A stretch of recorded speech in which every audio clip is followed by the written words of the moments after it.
এখন আমরা দেখব ষষ্ঠ অধ্যায় থেকে 50টি গুরুত্বপূর্ণ এমসিকিউ। স্থানীয় শাসন কাঠামোর সর্বশেষ স্তর কি? উপজেলা প্রশাসন। স্থানীয় সরকার বলতে আমরা বুঝি যে সরকার ক্ষুদ্র ক্ষুদ্র এলাকায় অবস্থান করে এবং কিছু অর্পিত ক্ষমতা প্রয়োগ করে। উক্তিটি কার?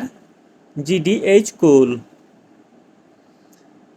কোন সরকারের নির্দেশে স্থানীয় সরকার পরিচালিত ও নিয়ন্ত্রিত হয়ে থাকে? কেন্দ্রীয় সরকার। গ্রাম ও শহর অঞ্চলের স্থানীয় সংস্থা কর্তৃক পরিচালিত স্থানীয় জনপ্রতিনিধিদের শাসককে কি বলে? স্থানীয় শাসন।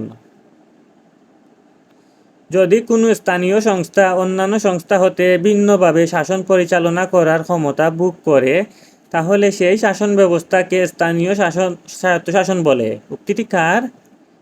ইএল হেলজ্যাক।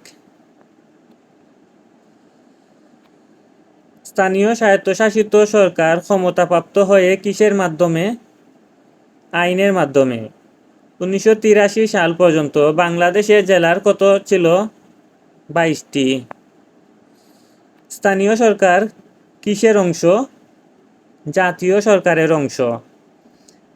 আইনসঙ্গত উপায়ে গঠিত নির্বাচিত ব্যক্তিবর্গকে স্থানীয় স্বায়ত্তশাসিত সরকার বলে। উল্লেখ করা হয়েছে কোথায়? বাংলাদেশ সংবিধানে। স্থানীয় স্বায়ত্তশাসন কি? জনপ্রতিনিধিদের শাসন। বাংলাদেশে স্থানীয় স্বায়ত্তশাসনের সর্বনিম্ন স্তর কোনটি? ইউনিয়ন পরিষদ। বাংলাদেশের স্থানীয় সরকারের কর্মকর্তা কর্মচারী হলেন স্বায়ত্তশাসিত। স্থানীয় শাসন কাঠামোর সর্বশেষ স্তর কি? উপজেলা। স্থানীয় সমস্যাগুলো কাদের দ্বারা সমাধান হওয়া উচিত? স্থানীয় জনগণের মাধ্যমে। স্থানীয় স্বায়ত্তশাসন ব্যবস্থায় কাদের ভূমিকা গৌণ? সরকারি কর্মকর্তাদের। স্থানীয় স্বায়ত্তশাসনের মাধ্যমে জনগণ কোন কার্যক্রমে অংশগ্রহণের সুযোগ পায়? সরকারি কার্যক্রম। কোন সরকারকে গণতন্ত্রের মাতৃসদন বলা হয়? স্থানীয় স্বায়ত্তশাসিত সরকার। স্থানীয় স্বায়ত্তশাসন প্রতিষ্ঠিত হলে গণতন্ত্রের ভিত্তি সুদৃঢ় হয়, কেননা এটি হবে 1, 2, 3 জনগণের অংশগ্রহণ নিশ্চিত হয়, নির্বাচিত প্রতিনিধিদের জবাবদিহিতা বৃদ্ধি পায়, রাজনৈতিক চেতনা ও শিক্ষার প্রসার ঘটে। ইউনিয়ন পরিষদের মেয়াদ বা কার্যকাল কত বছর? 5 বছর। ইউনিয়ন পরিষদের সদস্য সংখ্যা কত? মোট 13 জন। ইউনিয়ন পরিষদে নির্বাচিত সংরক্ষিত মহিলা সদস্য সংখ্যা কতজন? এটি হবে 3 জন। ইউনিয়ন পরিষদের লক্ষ্য ও উদ্দেশ্য কোনটি? গ্রামের শ্রীবৃদ্ধি করা। ইউনিয়ন পরিষদের কার্যকাল কত বছর? 5 বছর। ইউনিয়ন পরিষদের চেয়ারম্যান কিভাবে নির্বাচিত হন? জনগণের প্রত্যক্ষ ভোটে। স্থানীয় সরকার অধ্যাদেশ জারি করা হয় কত সালে? 1983 সালে। দিগন্ত মল্লিক ইউনিয়ন পরিষদ নির্বাচন করার জন্য প্রচারণা চালাচ্ছে। তার এই পদে বাংলাদেশে প্রথম নির্বাচন হয়েছিল কত সালে? 1977 সালে। কত সালের পর থেকে 3 জন ইউনিয়ন পরিষদের মহিলা সদস্য প্রত্যক্ষভাবে নির্বাচিত হন? 1997 সালে। ব্যয় নির্বাহের জন্য ইউনিয়ন পরিষদ কর আরোপ করতে পারে? 1 এবং 3 ঘরবাড়ি মূল্য ও জমির আয়ের উপর, হাট বাজার ও যানবাহনের উপর। উদ্দীপকটি আমরা দেখে নেই। রহিমা পারিবারিক কলহের কারণে বাবার বাড়ি চলে যায়। রহিমার স্বামী বিষয়টি মীমাংসা করতে না পেরে স্থানীয় চেয়ারম্যান সাহেবের দ্বারস্থ হয়। চেয়ারম্যান সাহেব উভয় পরিবারের সাথে কথা বলে বিষয়টি মীমাংসা করেন। উদ্দীপকে উল্লিখিত বিষয়টি মীমাংসা করা চেয়ারম্যান সাহেবের কোন ধরনের কাজ? এটি বিচার সালিশমূলক কাজ। চেয়ারম্যান সাহেবের এরূপ উদ্যোগ সামাজিক স্থিতিশীলতা রক্ষা করবে। পৌরসভার নির্বাচিত প্রধানের পদবি কি? পৌর মেয়র। পৌরসভার সূচনা হয় কত সালে? 1857 সালে। বাংলাদেশে বর্তমানে পৌরসভার সংখ্যা প্রায় কত? 319টি। পৌরসভার জনস্বাস্থ্য সংক্রান্ত কার্যাবলীর অন্তর্ভুক্ত নিচের কোনটি? মশক নিধন। পৌরসভা কোন মন্ত্রণালয় অন্তর্ভুক্ত? পল্লী উন্নয়ন মন্ত্রণালয়।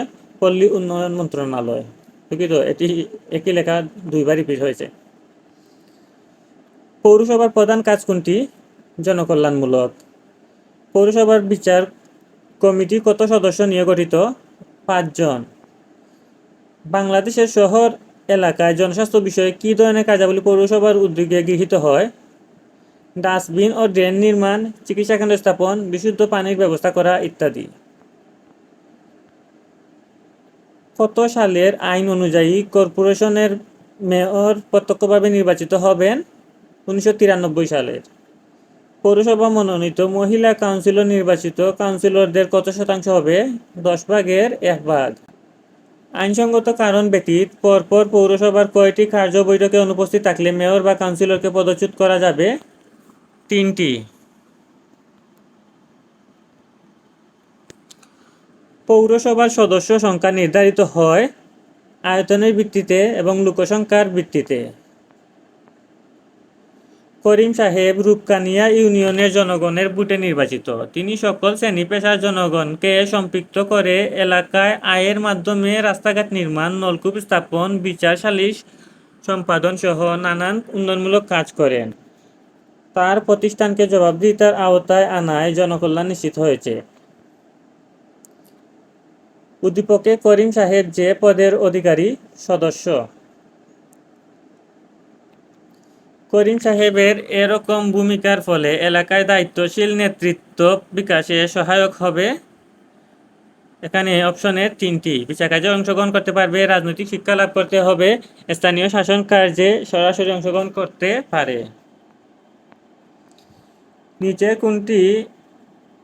নিচের কোন সংস্থায় মহিলা ভাইস চেয়ারম্যানের পদ রয়েছে?